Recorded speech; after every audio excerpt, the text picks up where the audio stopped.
Y muy bien, sean todos bienvenidos a un nuevo capítulo de Religión al Descubierto. La verdad es que para mí es un verdadero agrado que estés nuevamente con nosotros en este canal. Así que, por favor, suscríbete, dale me gusta, comparte, ¿cierto? Comenta entre todas las otras cosas que podemos hacer para tener un diálogo entre tú y yo. Hoy día tenemos un invitado muy cercano a mí, un amigo, podría decir yo, uno de estos amigos que uno va haciendo con el pasar de la estadía aquí en esta tierra.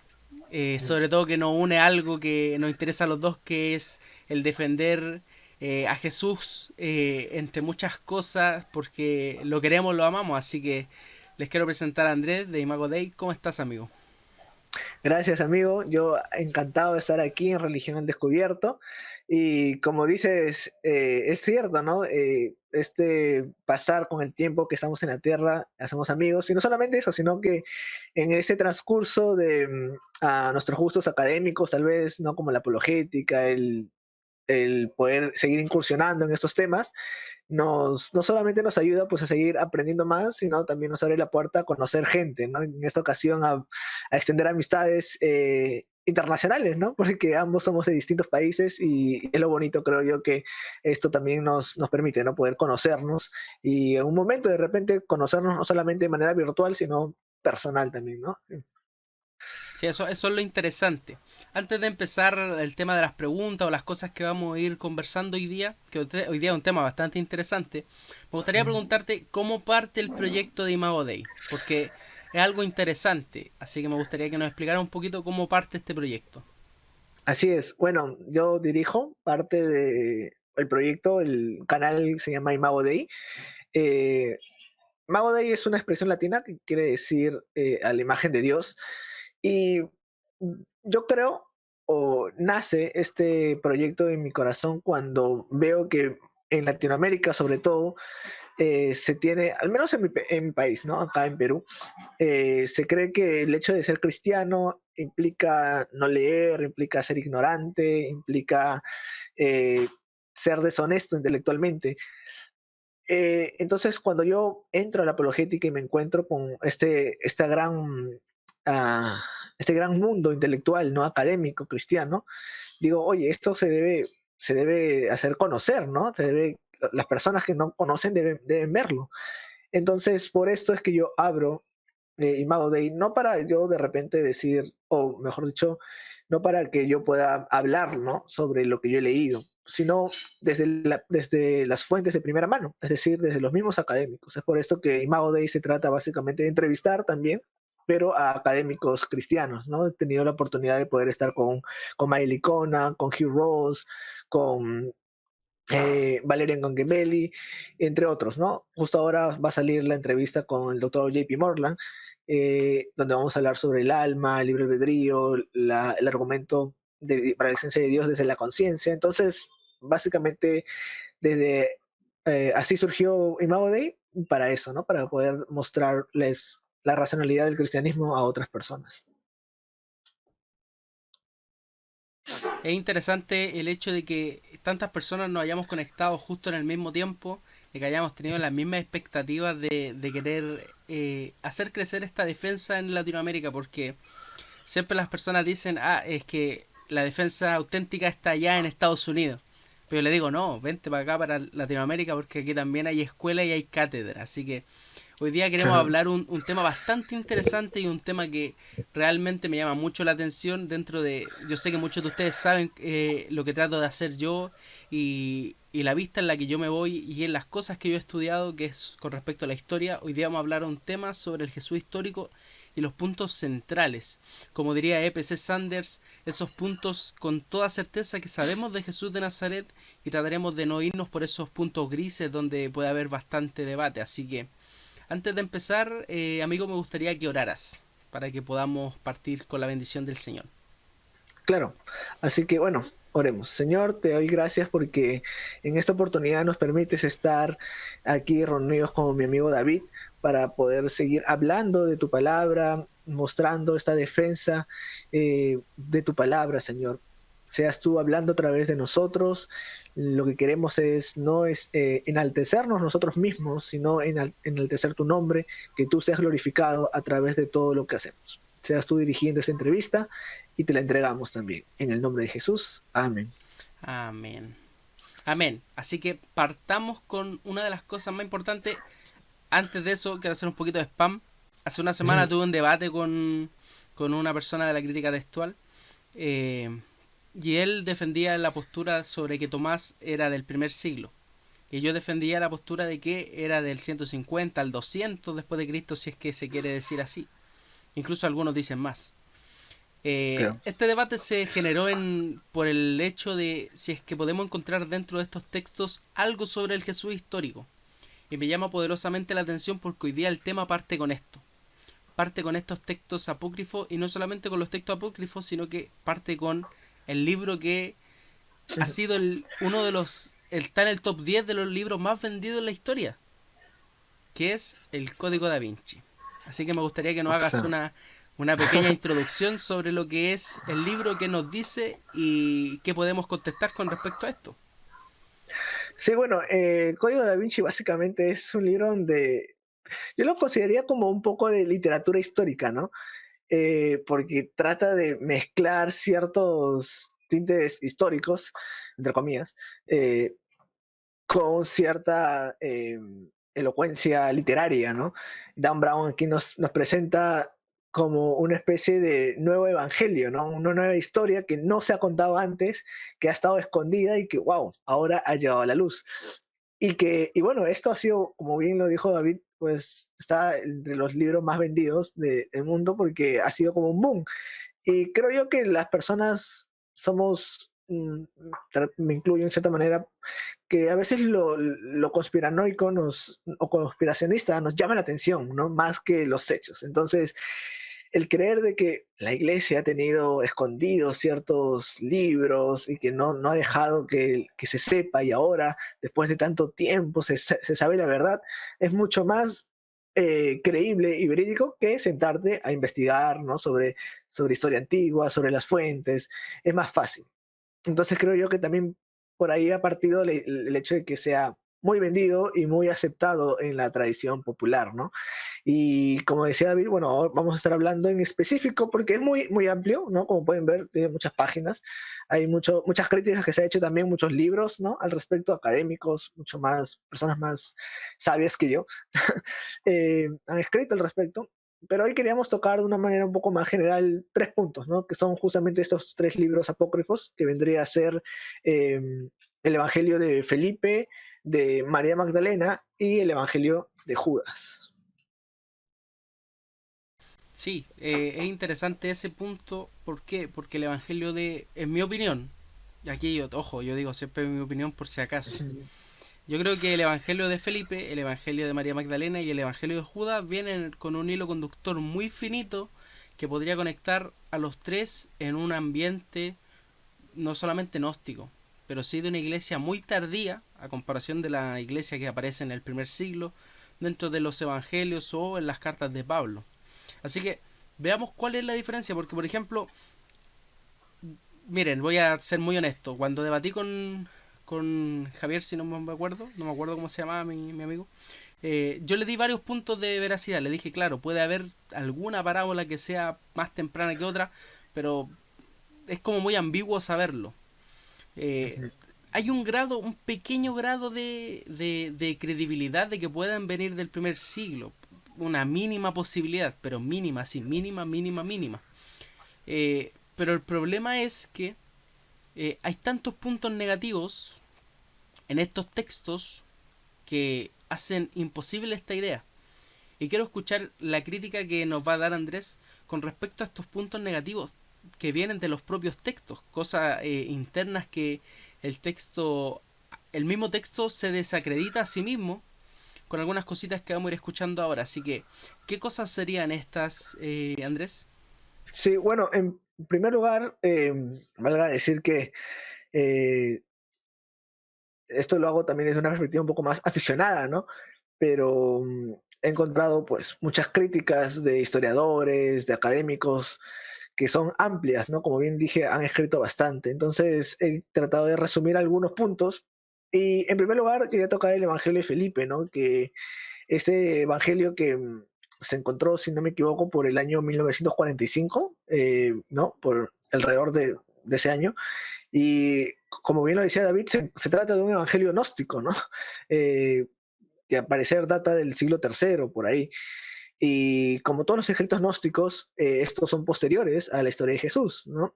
Y creo que varios historiadores están de acuerdo en sostener que estos evangelios o escritos gnósticos no aportan mucha o casi poca información nueva con respecto al Jesús histórico.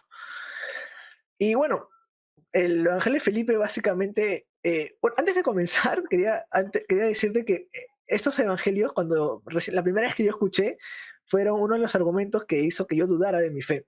También es como yo me acerco a la apologética, ¿no? Mucho más tiempo. Entonces me dijeron todo lo que dice básicamente acá, ¿no?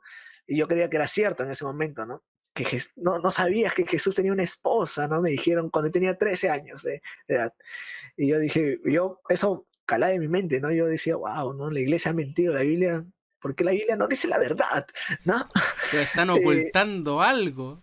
exacto, entonces yo ahí a los 13 años, ¿no? Detrás en la iglesia, ahí decía, esos pastores, ¿no? Mentirosos, ¿no? ¿Por qué no dicen la verdad?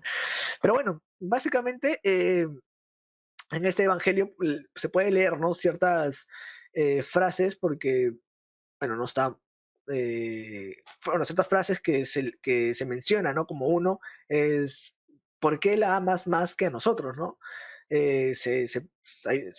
Sale esa pregunta y que se precede por la frase, la besó. Y que de estas frases, Dan Brown en el Código Da Vinci infiere, ¿no? Que Jesús estaba casado efectivamente con María Magdalena. Y no solo eso, sino que tuvo hijos con ella, ¿no? Y es curioso porque no hay nada similar a esta conversación, ¿no? En textos anteriores. Además de que este texto se escribe pues más de 200 años después de la muerte de Jesús, ¿no? Y, y también algo que cabe resaltar es que es el Código da Vinci el que muestra al Evangelio de Felipe como evidencia de un matrimonio o un romance con María Magdalena. Sin embargo, el Evangelio de Felipe no dice, explícitamente no dice nada acerca de que Jesús estaba casado o tenía algún romance con María Magdalena. ¿No? Ni siquiera afirma que Jesús tuviera un vínculo sentimental con María. ¿No? Es curioso que simplemente estas pequeñas frases, Dan Brown lo infiere, lo escribe y boom, la gente lo cree. Lo que tratan de hacer es conectar cosas que no tienen ninguna conexión y tratar de hacer un argumento razonable a partir de eso. O sea, es un problema muy serio lo que tratan de hacer, pero Sí, no va a faltar el que se lo crea. exacto. Y de hecho, hay una cita, Bart Ehrman menciona, ¿no? Que porque bueno, algunos, como tú bien lo decías, tratan de datar estos evangelios al primer siglo, ¿no? O fines del primer siglo o inicios del segundo siglo, ¿no? Pero, eh, bueno, Herman dice que es difícil asignar una fecha para esta obra, ¿no? Pero que probablemente ha sido compilada durante el siglo III, ¿no? Y, Sí, y claro, y es claro, interesante el texto sí, que mencionabas, por ejemplo, cuando se refiere a otra cosa, otro spam que vamos a hacer. En Religión al Descubierto hicimos un post que era sobre si Jesús se casó. Y hay una crítica ahí textual, porque muchas veces cuando nosotros hablamos se van fuentes, se van citas, se va aquí y allá. Así que vayan a leerlo para que tengan las fuentes.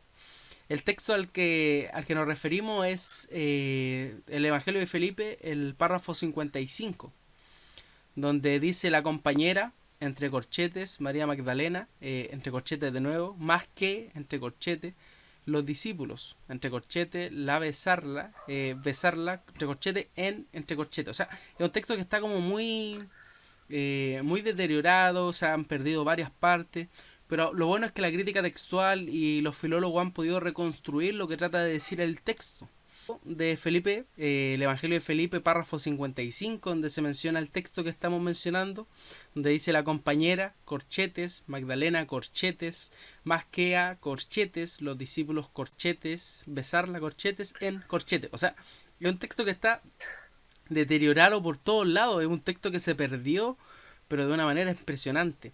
Ahora lo interesante y lo llamativo es que tenemos gracias a la crítica textual tenemos esta ayuda de los filólogos y de la crítica textual donde pudieron reconstruir el texto y pudieron saber qué decía posiblemente el texto. Ahora, una de las traducciones que tengo aquí, por ejemplo, de algunos es que la compañera del Señor, o de Jesús, o del Maestro, o del Rabí, etcétera, María Magdalena, la amó, la quería, la amaba. Estas son algunas variantes que podrían calzar en el trozo del texto, más que a todos, al resto, los discípulos.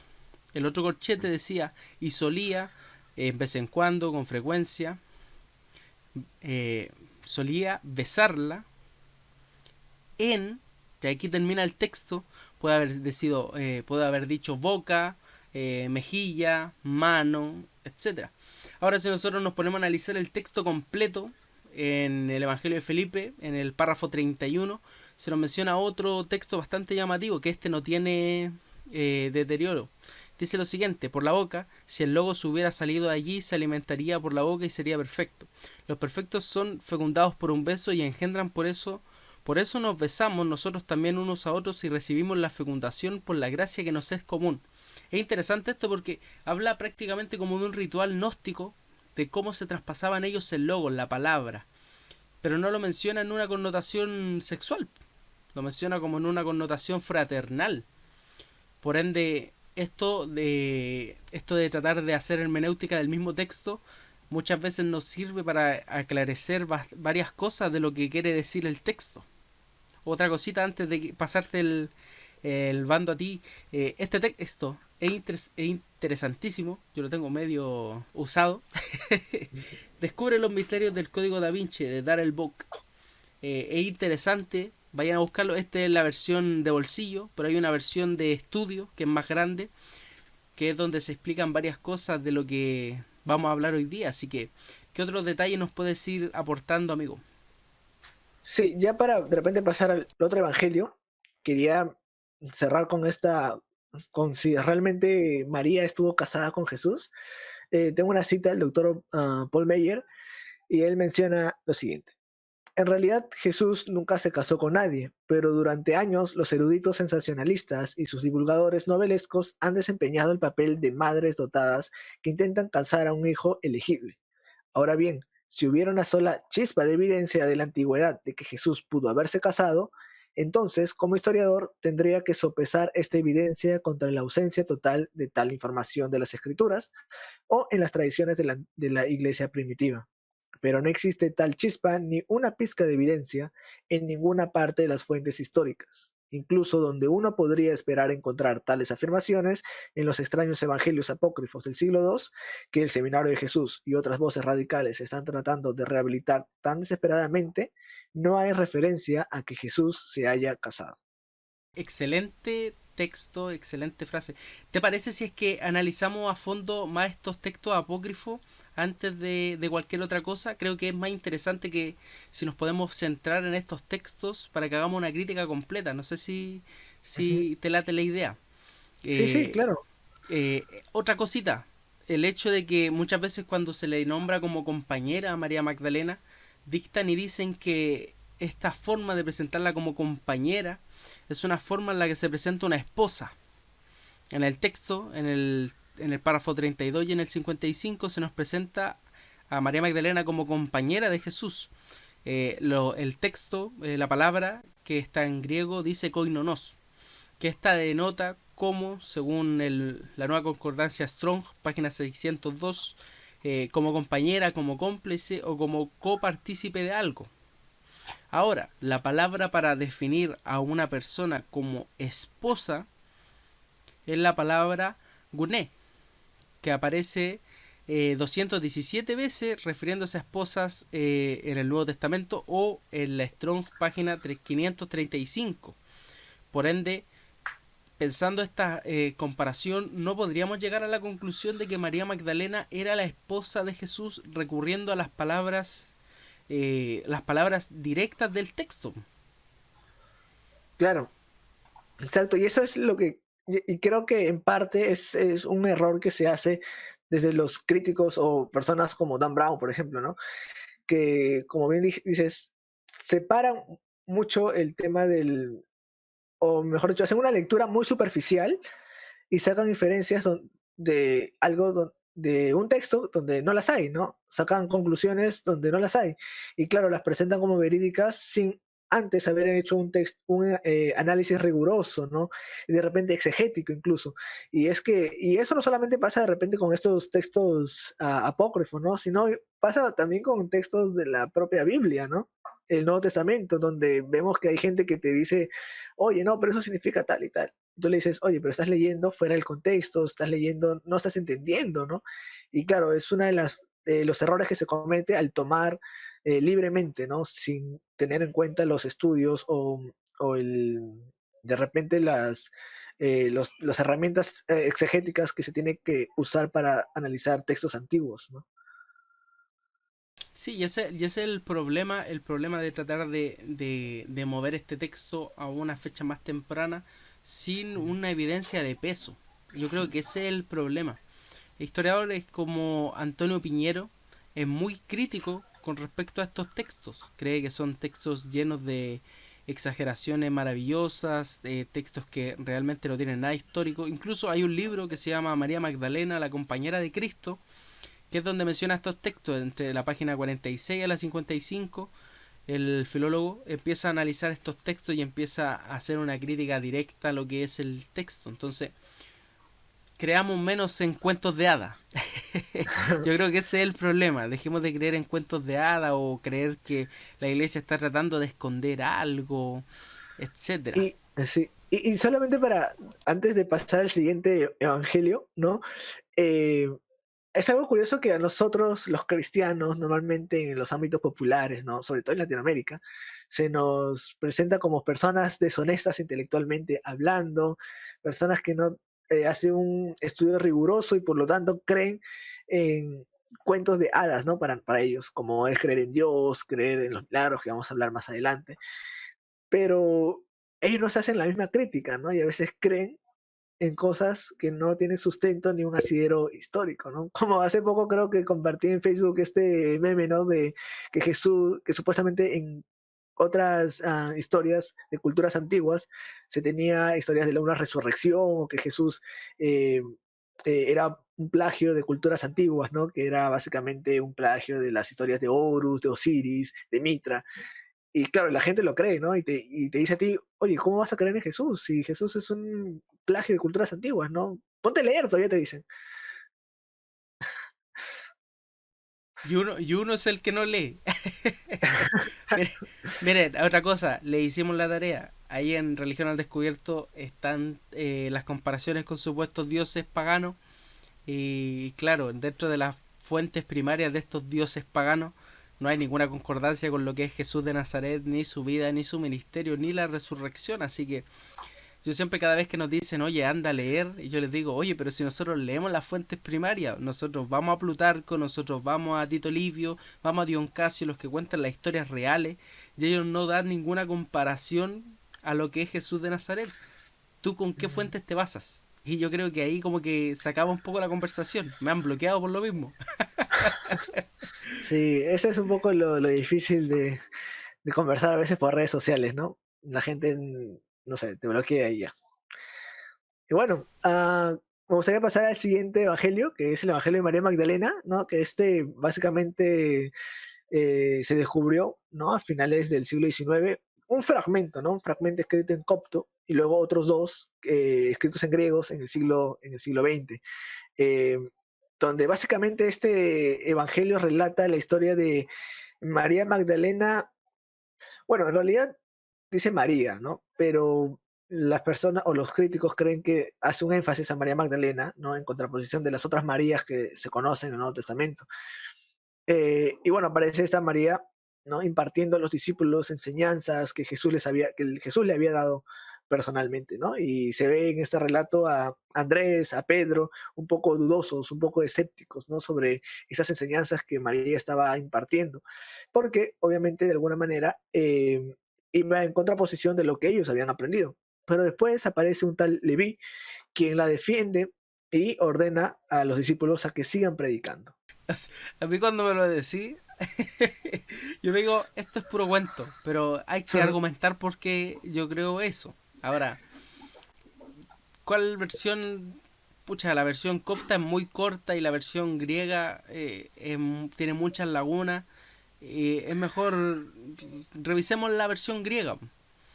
El texto donde se me claro dice, eh, y esto me parece interesante, el hecho de que se critique a la mujer tan severamente en estos textos me hace acordar al Evangelio de Tomás cuando dice el último dicho, el 114, donde dice que Jesús va a convertir a esa mujer en varón para que sea digna. Me hace acordar, tiene como el mismo énfasis de la misma postura con respecto a la mujer, no como en el primer siglo. No como en el primer siglo. Les recomiendo otro libro de Stephen Shoemaker que se llama La María Gnóstica, que es donde critica este texto también desde la página 55 a la 559. Vayan a buscarlo, es muy largo y creo que se sorprenderán. Pero mira, te puedo hacer una pregunta directa, amigo. Eh, Nosotros como cristianos, ¿a ti, por ejemplo, te afectaría ver, por ejemplo, si es que los mismos evangelios canónicos dijera que Jesús se casó, ¿afectaría tu creencia? Eh, Creo que tendría que separar, o sea, creo que habría muchas cosas que analizar, ¿no? Como lo decía el doctor Paul Meyer, ¿no? Si es que hay evidencia de esto, ¿no? Temprana, tendría que haber una forma de reconciliar esto con las escrituras, ¿no? Porque obviamente si ha sido temprano es porque ocurrió. Pero por el otro lado también escuché una crítica, ¿no? Diciendo que esto se contrapondría un poco con el motivo por el cual Jesús vino a esta tierra, ¿no? Si bien es cierto, la familia es lo más importante para, para la Biblia, ¿no? Vemos que cierra con la Biblia empieza con una familia y cierra con otra familia, ¿no? La iglesia. Eh, pero, ¿cuál fue el motivo por el cual Jesús vino? ¿No vino a fundar una familia o vino a salvarnos de nuestros pecados? Entonces, creo yo que un poco perdería de repente, no sé, no, mi opinión, su enfoque, porque esta crítica que leí hace poco decía que Jesús estaría juntando, no siendo él una persona santa físicamente con de repente personas pecadoras, ¿no? Ahora, no sé qué tan buena sea esa crítica porque Jesús se rodeaba de personas pecadoras, ¿no? Entonces, él comía, ¿no? De hecho, los fariseos le criticaban justamente por esto, ¿no? Así que yo creo que más allá de si, de hecho, no sería un argumento en contra del cristianismo, eso sí, de plano, ¿no? No creo que eso sea como un cristianismo debunked, ¿no? Como se diría en inglés. Tal vez habría que reformular ciertas cuestiones teológicas, porque, no sé, habría ciertas otras tipo de especificación, ¿no? De, no sé, Jesús mostrándonos cómo debemos tratar a nuestras esposas, cómo debemos ser como familia, pero no creo que sería un argumento fuerte y vital en contra del cristianismo, ¿no? Simplemente habría que hacer reformulaciones teológicas, creo yo. Pero no atacaría las creencias principales del cristianismo. O no habría como un problema teológico mayor, por ejemplo. Claro, pero yo creo que el cristianismo, o sea, ¿por qué eres cristiano, no? El cristianismo se basa, como dice el apóstol Pablo, en la resurrección, ¿no? Y si Jesucristo nos resucitó, entonces nuestra fe es vana. Entonces, si Jesús es Dios, si Jesús resucitó entre los muertos, he ahí la razón de mi fe, ¿no? Más allá de cualquier otro motivo, creo yo, y por eso consideraría que no sería un argumento destructivo contra la fe cristiana. No sé cómo lo ves tú. Sí, no, yo estoy totalmente de acuerdo. Ahora, si las fuentes primarias, las del primer siglo, nos dijeran que estaba casado, creo que no, por lo menos en mi opinión, no habría ningún problema. Creo que no Ujú. cambiaría mi paradigma de cómo pienso que Jesús es, ya que Jesús seguiría siendo el mismo. Incluso hay algunos como Antonio Piñero que dicen que Jesús pudo haber estado casado antes de su ministerio público y luego se separó porque se enfocó 100% en su ministerio público. Es una teoría plausible, pero sin evidencia. Eso sí, sin evidencia, pero es plausible. Entonces, cabe una mínima posibilidad. Ahora, lo que sí, hay un argumento que me gustaría destacar, que no es mío, siempre digo lo mismo, no es mío, es de mi hermana. Ella trató de analizar mucho el perfil psicológico de quién era Jesús de Nazaret. Jesús de Nazaret era un rabí eh, que estaba 100% preocupado en su ministerio y en varias ocasiones trataron de matarlo. Por ejemplo, en Juan 5:18, en 8:59, en 10:31. también ella analizó un poco que su relación fue un poco apática con su madre. Ahora, es interesante que tuviera una relación apática con su madre, es como que nos causa algo extraño a nosotros. Pero ¿por qué ella empieza a formular esto? ¿Por qué tenía una relación tan apática? O el hecho de llamarla mujer y no mamá, por ejemplo, como le decía a Jehová, le decía Abba, una forma muy cercana de decir padre. ¿Por qué hacía estas cosas? Ah, eso sale en Lucas 11, 27, 28, Juan 2, 4 y Juan 19, 26, 27. ¿Por qué pasaban estas cosas? ¿O por qué tuvo una relación tan apática con su familia? Y lo que ella decía era que Jesús sabía que iba a morir. Ahora, uno como cristiano sabe eso, sabe que Jesús predijo su muerte, ¿cierto? 3 veces, etcétera, etcétera. Pero si nosotros lo analizamos históricamente, Jesús también sabía que iba a morir. Porque cualquier persona que estuviera yendo o diciendo que el templo se iba a destruir, iba a morir. O sea, es algo inevitable. Ahora, si sabía Jesús que iba a morir, había una cierta empatía en su persona de no querer formar esta, ¿cómo se llama?, familia, por así decirlo, porque claro, si nosotros lo vemos teológicamente, decimos, claro, él vino a algo, a salvarnos, etcétera, etcétera, pero si lo vemos psicológicamente, también hay una forma en la que él no quiere tener esta familia por lo mismo, porque sabe que va a morir. Y quizás también por eso tuvo como una relación un poco más apática con lo que fue su madre, aunque la amaba, pero siempre trató como de el ministerio primero y quizás fue por eso. No sé qué opinas tú con respecto a esta argumentación que es muy llamativa. Sí, y me parece muy plausible también, ¿no? Porque tiene sentido el hecho de no querer dañar de repente, ¿no? A esta familia que, sabiendo él que iba a morir, iba a dejar, ¿no? Eh, a diferencia que, claro, bueno, su madre se queda igual acompañada, pero creo yo que me parece muy, muy fuerte, ¿no? Y no sé si estaría mal, eh, solamente es algo que se me vino a la mente, no quiero caer en ninguna herejía, ¿no? Sí, a cualquiera que está viendo, no quiero comparar tampoco, pero se me vino a la mente esta, como una pequeña analogía, ¿no? Como cuando Spider-Man, ¿no? O Peter Parker, él no quiere, o sea, él ama a Mary Jane, pero no se anima a tener una relación con ella justamente por miedo de que los, o temor, ¿no? De que los, bueno, en este caso, Peter Parker temor, ¿no? A que los villanos puedan hacerle daño a ella, ¿no? Y creo que de repente esta analogía podría un poco ayudar al argumento, ¿no? Que tú mencionabas, en el por qué Jesús de repente no quiso tener una familia, ¿no? Está bien, es una buena analogía. No ahora los quiero que caer en, no ahora quiero los que comparar, no me estoy a- comparando por si acaso. ahora los que no son cinéfilos de Marvel no les va a gustar esa analogía. Claro, los que son Team DC no les va a gustar esa analogía y nos van a poner dislike al tiro. No, ¿No? mira, es interesante. Volvamos a lo que es el texto. ¿Qué dice el texto de Dan Brown con respecto a esto? Esto sale en la página 203. Dice, según la tradición hebrea, el celibato era censurable y era responsabilidad del padre buscarle una esposa adecuada a sus hijos. Si Jesús no hubiera estado casado, al menos alguno de los evangelios lo habría mencionado o habría ofrecido alguna explicación a aquella soltería excepcional. ¿Cómo podemos responder nosotros a esta objeción que da el mismo texto? Bueno, solamente para ir avanzando de manera rápida, creo que con las mismas palabras del apóstol Pablo, ¿no? Vemos que el apóstol Pablo hace uno en una persona respetada. Si bien es cierto, lo más probable es que haya sido casado, ¿no? Pero en el momento de su ministerio era una persona soltera. Y no solamente eso, sino que él en una de sus cartas incluso insta a gente a que no se case, ¿no? Si es mejor que se mantenga soltero para poder practicar mejor pues la obra del Señor, ¿no? Y creo que de acá se sigue a que lo que dice Dan Brown no es cierto, ¿no? Con respecto a la estirpe judía, con respecto a la soltería, sino todo lo contrario, ¿no?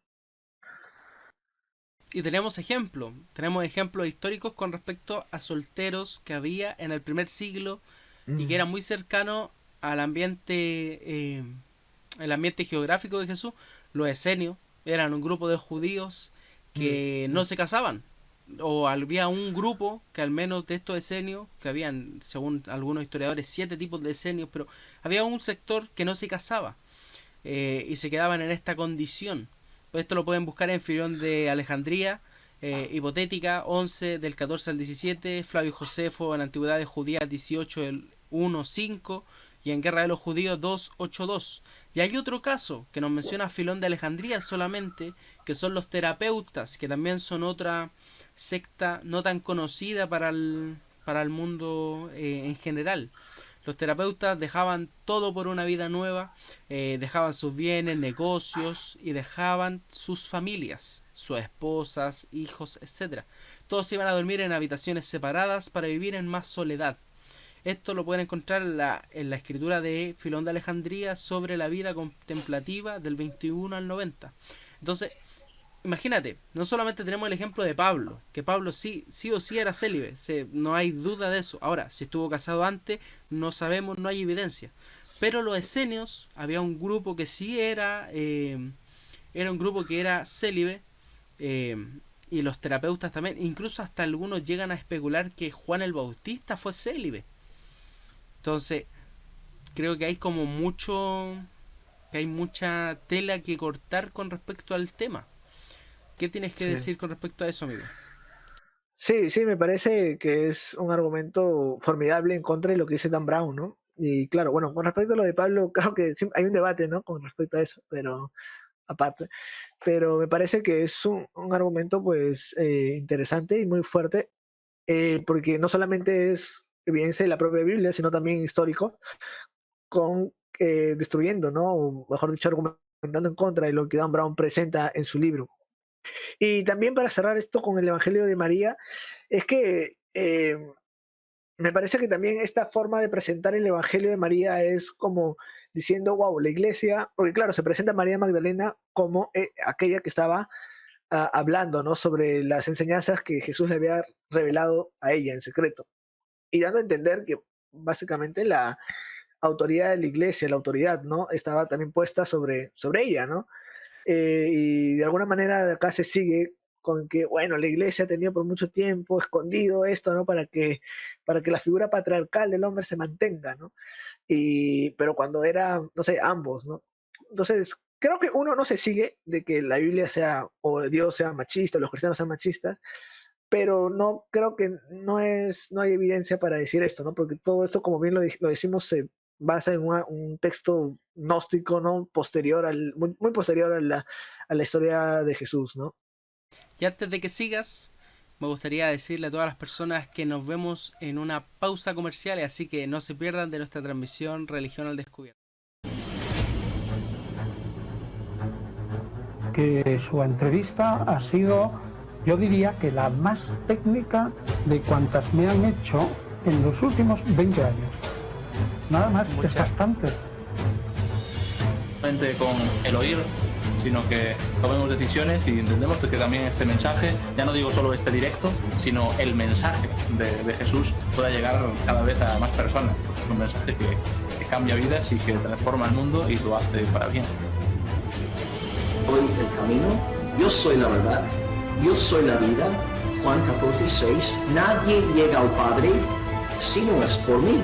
Entonces, si Jesucristo me enseña que Él es el único camino al Padre y luego otras personas dicen otras cosas, pues de nuevo, ya que soy protestante, ya que estoy comprometido con sola escritura, me someto a la autoridad de Jesús. Digamos que le da peso a la hipótesis de que la primera causa es puramente actual. Y la ventaja que esto tiene para el teísmo es que luego prácticamente todo el resto de atributos divinos clásicos se puede ir deduciendo de esta noción. Hago un llamado a todos los cristianos a que vayan a la Biblia, a que no crean simplemente porque alguien lo dijo. No me creas porque yo te lo digo. Créelo, sí y solo sí, está en la Biblia. Y empieza a crear cultura misionera en los hermanos. Y por ahí primero se empieza un trabajo misionero. Los ejemplos que traen son muy ilustrativos para la gente que probablemente no los han oído nunca. Al menos que hayan leído, por ejemplo, el libro de Raymond Brown o algo así, donde están esos ejemplos, sin duda alguna.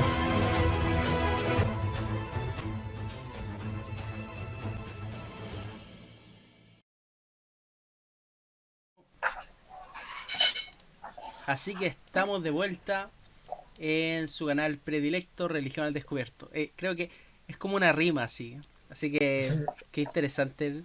Ya, volvamos al tema. Volvamos al tema.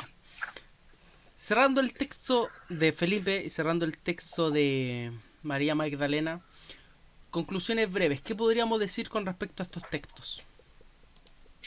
Yo creo que podríamos mencionar que antes de sacar conclusiones, ¿no? Antes de sacar conclusiones apresuradas, deberíamos verificar y entrar más en el texto, ¿no? Como hemos visto con el caso del Evangelio de Felipe, que por ciertas frases Dan Brown saca que Jesús tenía una esposa o tenía una especie de un romance con María Magdalena, ¿no? Entonces, cuando creo yo que no se sigue, ¿no? Del texto mismo del Evangelio de Felipe, esta conclusión. Entonces, en primer lugar, pues analizar bien el texto, ¿no? No sacar conclusiones apresuradas.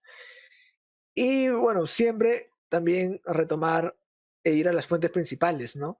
Eh, Creo yo que está de más decir, no sé, seré la persona, no sé, 1.000.000 más 1, que dice que este libro no es considerado académicamente formidable, ¿no? Entonces, el ir a académicos que opinan al respecto, ¿no? ¿Qué opinan, no sé, historiadores especializados en historia antigua, ¿no? En los primeros siglos, ¿no? Especializados en no sé, en el origen del cristianismo, ¿no? ¿Qué opinan al respecto, no? ¿Realmente hay una base para esto? Porque no solamente, bueno, no solamente las personas no creyentes caen en esto, sino puede ser que también muchos creyentes caen en leer cierta parte o cierto fragmento, cierto texto, y después creerlo sin haber profundizado un poco en eso, ¿no? Sin haber corroborado sus fuentes, corroborado si esto es realmente verdadero. Entonces creo yo que podríamos sacar esas, al menos yo por el momento, ¿no? Esas dos conclusiones.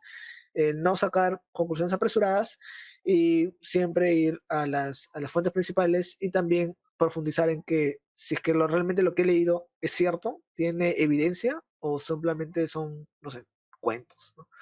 Para mí, estos son textos que son fantasía, son textos que no tienen nada de histórico. Y pasemos al siguiente texto. El siguiente texto sería el Evangelio de Judas. ¿Qué podemos opinar con respecto a este Evangelio? Justo lo que tú mencionabas, ¿no? Estas historias que son historias, cuentos, ¿no? Porque es curioso, cuando uno lee el Evangelio de Judas, lo único que te dice, wow, qué buena historia, ¿no? Y esto puede ser real. ¿Por qué? Porque básicamente lo que nos dice el Evangelio de Judas es que, bueno, este escrito, ¿no? Afirma tener las conversaciones secretas, ¿no? Entre Jesús y Judas. Entonces, wow, cuando se dice ya estas conversaciones que no, secretas, ¿no? Que te han sido ocultadas, ya uno dice, bueno, puede ser cierto, ¿no? Y que básicamente se eleva, ¿no? A un nivel del discípulo más importante, ¿a quién? A Judas, ¿no? En lugar de ser un traidor o un villano, como se lo considera de repente en la Biblia, ¿no? En el Nuevo Testamento. Y Judas es básicamente el héroe, ¿no? De esta historia, bueno, en este caso de la crucifixión, porque ayuda a que Jesús complete la misión de salvación, ¿no? De hecho, hay una, no sé si tú has visto, hay una película que se llama Jesucristo Superstar. No, Sí, no la he visto. Pero cuéntanos un tiene, poquito qué es lo que tiene, trata.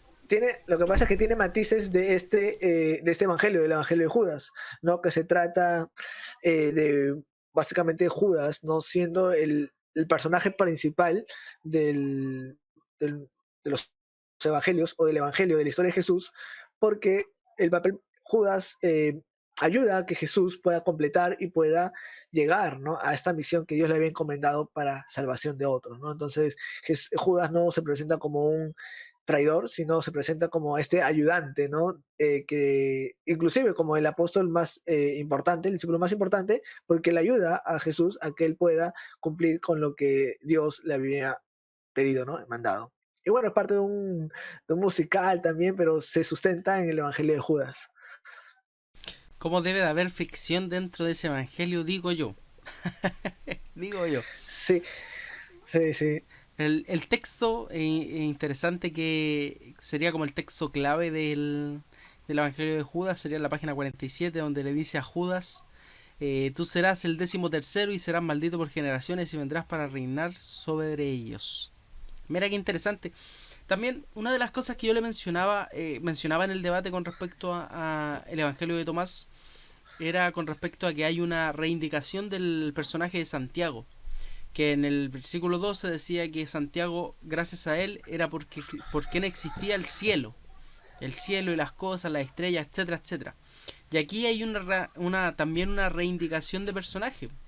O sea, se reivindica un personaje que había sido detestado y odiado por la iglesia primitiva como el traidor, como el hijo de perdición, como la persona que no era digna de estar ahí entre los discípulos. Y aquí se hace una reivindicación del personaje. O sea, Judas se pone de un estatus de aquí, se pone en un estatus alto, en un estatus que en la primera iglesia no estaba.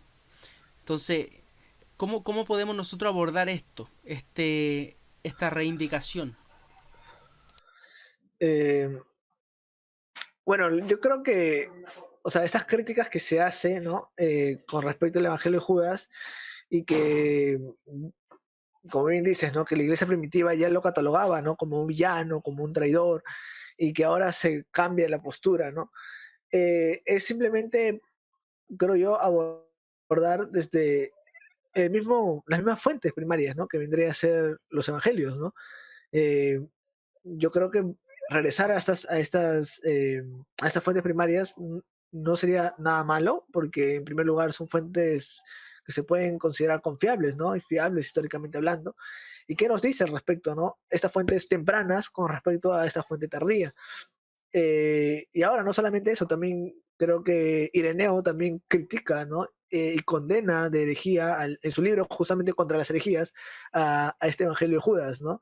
Eh, porque había un grupo de personas que adoraban justamente a los villanos de la Biblia, ¿no? Caín, a esa gente, y entre ellos obviamente se encontraba Judas, entonces, y condena, ¿no? Este escrito ya eh, en los años 180 por ahí, después de Cristo, ¿no? Condena como herejía y como un texto gnóstico, ¿no? Este evangelio apócrifo de Judas. Sí, otros párrafos del texto, por ejemplo, cuando dice, yo tengo el conocimiento de quién eres y de dónde vienes, tú vienes del inmortal reino de Bárbelo, un concepto gnóstico que habla sobre el Bárbelo, sería como la madre divina, de donde todo viene. Y sería como un tema bastante gnóstico. Otras frases, por ejemplo, cuando le dice referidos a secretos que ninguna otra persona ha conocido nunca, muy gnóstico, en mi opinión. Tú los superarás a todos porque tú sacrificarás el hombre que me reviste. La estrella que indica el camino es tu estrella. Eso está en el 56 y el 57. Es interesante todo esto, o los conceptos de eón que mencionan, o eh, por ejemplo, una parte del texto donde menciona el primero es Set, quien es llamado el Cristo, el segundo es Armanot, el tercero es Galila, el cuarto es Jobel, el quinto es Adonaís, el 5 gobernante sobre el subterráneo y ante todos, sobre todos sus caos. Es un texto muy raro, en mi opinión es muy raro y se desentiende tanto de los textos primarios, y yo creo que esta pregunta es obvia, pero también te la quiero hacer porque necesito una explicación profunda. ¿Por qué hay tanta diferencia entre estos tres textos que hemos analizado con los textos del Nuevo Testamento, los evangelios canónicos? Sí, yo creo que, bueno, en primer lugar decir que siempre va a haber una diferencia por los años escritos también, creo yo, ¿no?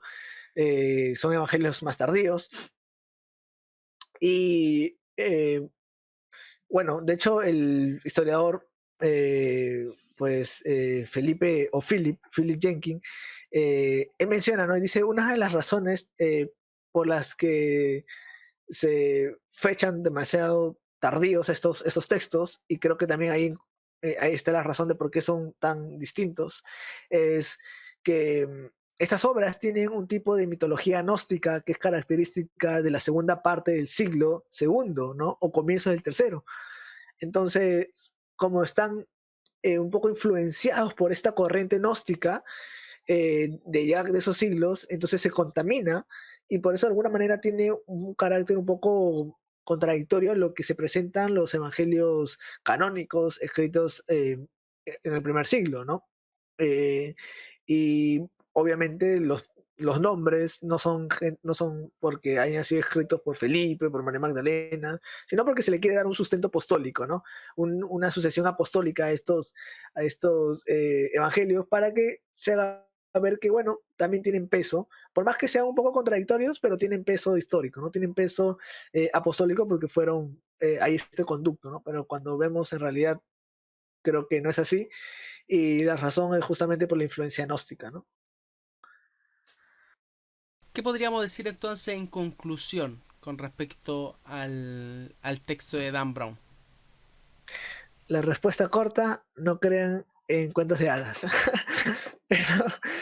pero, pero sí, yo creo que, a ver, creo que podría decir varias cosas. En primer lugar, lo digo también de una manera un poco ya honesta, porque como les dije al inicio, fue uno de de los temas y puntos que atacaron mi fe, ¿no? Quisieron que mi fe merme y estas preguntas empezaron a carcomer, ¿no? Mi fe, entonces empecé a preguntarme si realmente la Biblia o el Nuevo Testamento era verdadero, era fidedigno. Y, y es curioso porque esto pasa siempre, bueno, no pasa siempre, pero la mayoría de veces, y es que yo lo escuché de una persona, ¿no? Un joven me dijo, lo que tú crees es mentira, ¿no? Los libros de la Biblia han sido escogidos a dedazo, como por ahí menciona Gloria Álvarez, ¿no? A dedazo, eh, que en realidad hay otros evangelios que la iglesia los ha escondido y que no quiere que tú sepas la verdad, ¿no? Y que ahora gracias a la tecnología y gracias un poco a otras personas, se ha descubierto la verdad. Pero era pues que si hubiera sido por la iglesia, estos evangelios hubieran seguido siendo ocultos, ¿no? Entonces, eh, algo que yo hice y algo que creo que muchas personas hacen es no buscar respuestas más profundas al respecto, sino quedarte pensando en eso, ¿no? Entonces tú lees esto y no sé, te pones a investigar, oye, ¿realmente existirá este Evangelio de María? ¿No? ¿Qué dice realmente? ¿No? Entonces, no vas a las fuentes, sino te quedas pensando en lo que escuchaste, ¿no? Y es lo que yo hice, ¿no? Entonces nunca se me ocurrió investigar, ¿no? Decir, es cierto, ¿no? Poner de repente en Google, ¿no? Porque en Google puedes encontrar fuentes, obviamente en contra, pero va a depender también de cómo tú te guíes, ¿no? Con respecto a tus investigaciones, ¿no? Obviamente no vas a creer en un texto que aparece en una página, no sé, Taringa o Rincón del Vago, ¿no? Obviamente tienes que ir a páginas fiables, ¿no? Entonces creo que sería eso, una primera conclusión, en decir que no solamente crean todo lo que lean, y esto también lo digo cuando ustedes lean sobre textos apologéticos, ¿no? Textos de repente de una persona cristiana, porque hay que ser honesto intelectualmente, ¿no? Entonces, dudar, ¿no? De hecho, tenemos el ejemplo de los hermanos de Berea, ¿no? Que ellos no creían todo lo que el apóstol Pablo les decía. Incluso ellos todo lo, lo verificaban, si es que lo que el apóstol Pablo decía estaba correcto con las escrituras, ¿no? Entonces, debemos hacer lo mismo, ¿no? Que los hermanos de Berea, pues, si viene alguien y nos dice, oye, esto de acá, mira, es mentira, lo que te dice la Biblia es lo que te ha dicho la iglesia por mucho tiempo, ha sido falso. Bueno, ir e investigar, ¿no? Primera conclusión diría investigar, ¿no? Ir a fuentes confiables y preguntar también, ¿no? A personas que tienen de repente un mayor conocimiento al respecto, ¿no? Tienen a la religión al descubierto, ¿no? David eh, maneja mucho esos temas, es historiador, entonces pueden escribirle, ¿no? Un mensaje, oye David, mira, he escuchado, ¿no? En religión al descubierto, ¿no? He escuchado esto, ¿no? Y de hecho, no, a veces no ni siquiera hay necesidad de preguntarle, porque como bien dijo David, hay varios artículos que Religión ha Descubierto ha hecho, ¿no? Y son muy extensos, yo los he leído, son muy buenos, que los recomiendo mucho. Y, y eso, ¿no? En primer lugar, investigar. Otro también, creo yo, de repente lo digo como cristiano, ¿no? Siempre darle... ¿cómo se dice? No creer todo a primera instancia, ¿no? Sino darle se me fue la frase, es una frase que, pero básicamente trata de decir de que darle la opción a la duda con respecto a esta objeción contra de lo que dice la Biblia o contra de Dios, ¿no? Es decir, no creas rápidamente que eso es cierto, corrobóralo primero, ¿no?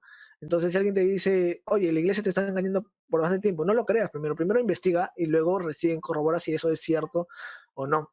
Entonces, creo yo que podría decir eso, ¿no? Y sobre todo, investigar. Creo que leer es algo que nos ha caracterizado siempre al, al ser humano, ¿no? Investigar.